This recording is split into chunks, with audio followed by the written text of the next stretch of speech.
Penyalahgunaan narkoba sudah menjadi permasalahan bangsa ini sejak penjajahan hingga masa kemerdekaan. Untuk menangani hal tersebut, pemerintah sudah memberikan atensi pada permasalahan narkotika sejak tahun 70-an. Hal ini dibuktikan dengan dibentuknya lembaga yang berwenang dalam penanganan narkotika. Munculnya lembaga tersebut merupakan respon pemerintah dalam menanggulangi permasalahan narkotika di Indonesia.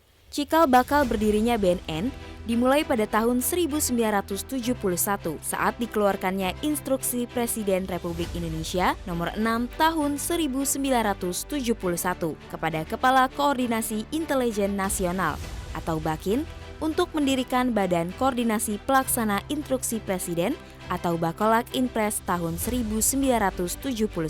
Bakolak Inpres memiliki 6 tugas khusus. Salah satunya yang penting bagi sejarah terbentuknya Badan Narkotika Nasional adalah berkaitan dengan penanggulangan penyalahgunaan narkoba. Pada saat itu, bidang penanggulangan penyalahgunaan narkoba diketuai oleh Brigjen Pol Dr. Andes Soekarjo Subadi SH. Dalam pelaksanaannya, Bakolak Inpres bekerja sama dengan departemen terkait antara lain Departemen Luar Negeri, Departemen Kesehatan, Departemen Sosial, Departemen Kehakiman, Departemen Pendidikan dan Kebudayaan, Departemen Penerangan, dan sejumlah instansi lainnya.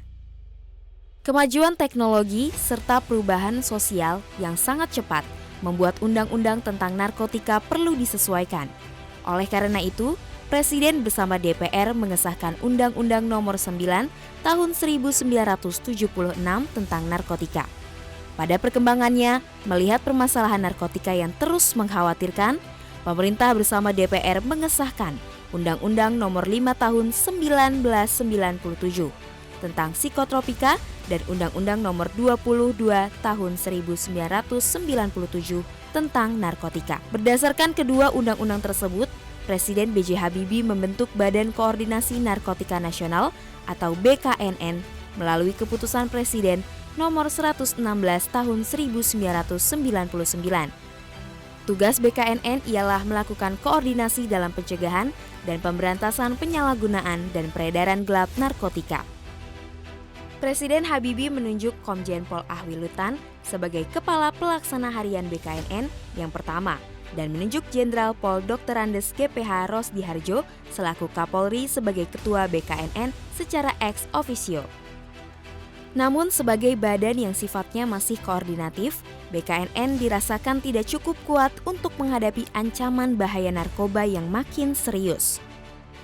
Oleh karenanya, berdasarkan keputusan Presiden Nomor 17 Tahun 2002 tentang Badan Narkotika Nasional, pada 22 Maret 2002, BKNN resmi berubah menjadi Badan Narkotika Nasional.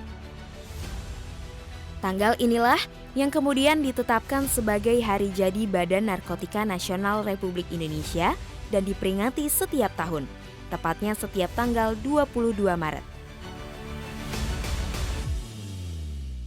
Pada tahun 2007, terjadi pengembangan pelaksanaan pencegahan dan pemberantasan penyalahgunaan dan peredaran gelap narkoba sampai ke tingkat wilayah provinsi dan kabupaten kota, yaitu dengan dibentuknya Badan Narkotika Provinsi atau BNP dan Badan Narkotika Kabupaten Kota atau BNK yang berada di bawah pemerintah daerah setempat dan diketuai oleh Wakil Gubernur pada tingkat provinsi dan Wakil Bupati atau Wali Kota pada tingkat kabupaten atau kota yang bersifat koordinatif dengan BNN. Hal ini sesuai dengan amanat Peraturan Presiden Nomor 83 tanggal 23 Juli tahun 2007. Meski upaya keras terus dilakukan, permasalahan narkoba di Indonesia ternyata semakin memprihatinkan. Payung hukum yang lebih kuat sangat diperlukan untuk mengatasi tantangan yang ada.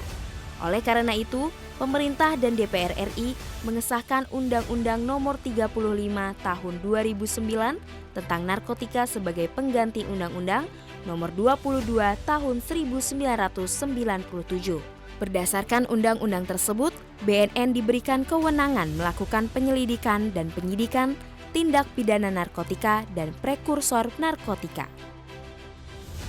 Setelah Undang-Undang Nomor 35 Tahun 2009 berlaku, maka kedudukan BNN sangat jelas, yaitu sebagai lembaga pemerintahan non-kementerian yang berkedudukan di bawah Presiden dan bertanggung jawab kepada Presiden secara langsung. Berdasarkan undang-undang ini pula, dibentuklah Badan Narkotika Nasional, Badan Narkotika Nasional Provinsi dan Kabupaten Kota yang merupakan perwakilan BNN di provinsi dan kabupaten atau kota. Ini merupakan pengembangan lanjut dari Badan Narkotika Provinsi dan Badan Narkotika Kabupaten atau Kota yang telah ada sebelumnya. Hingga periode tahun 2009, tercatat sudah beberapa kali terjadi pergantian kalakar BNN, mulai dari Komjen Pol Ahwilutan, Jenderal Polisi Dai Bakhtiar, lalu Komjen Pol Nurfaizi, yang kemudian diteruskan oleh Komjen Pol Togar Sianipar, Komjen Pol Makbul Padmanegara, Jenderal Polisi Sutanto, Komjen Pol Made Mangkupastika, dan Komjen Pol Goris Mere sebagai kalakar BNN. Pada 2009 ini pula, Komjen Pol Goris Mere diangkat sebagai Kepala BNN pertama, menanggalkan jabatan sebelumnya sebagai Kepala Pelaksana Harian BNN.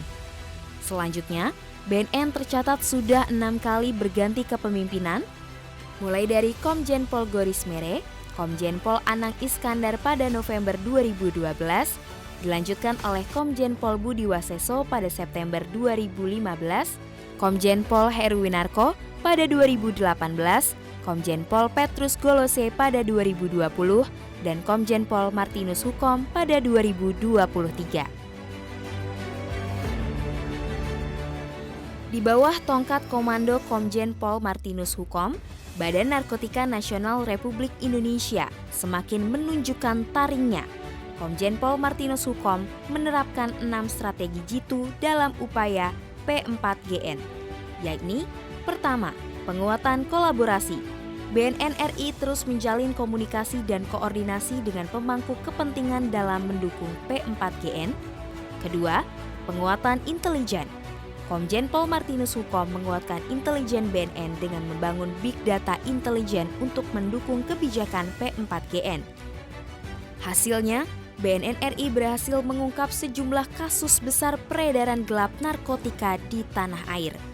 Ketiga, penguatan wilayah di pesisir dan perbatasan negara. Dengan banyaknya garis pantai yang dimiliki Indonesia, BNN RI berupaya untuk meningkatkan pembangunan ketahanan masyarakat di wilayah pesisir dan perbatasan negara. Gunanya adalah untuk mencegah masuknya peredaran gelap narkotika ke Indonesia. Keempat, penguatan kerjasama dengan negara perbatasan. Selain di dalam negeri, BNN RI juga intens menjalin komunikasi dengan negara sahabat dalam upaya mencegah masuknya peredaran gelap narkotika ke Indonesia.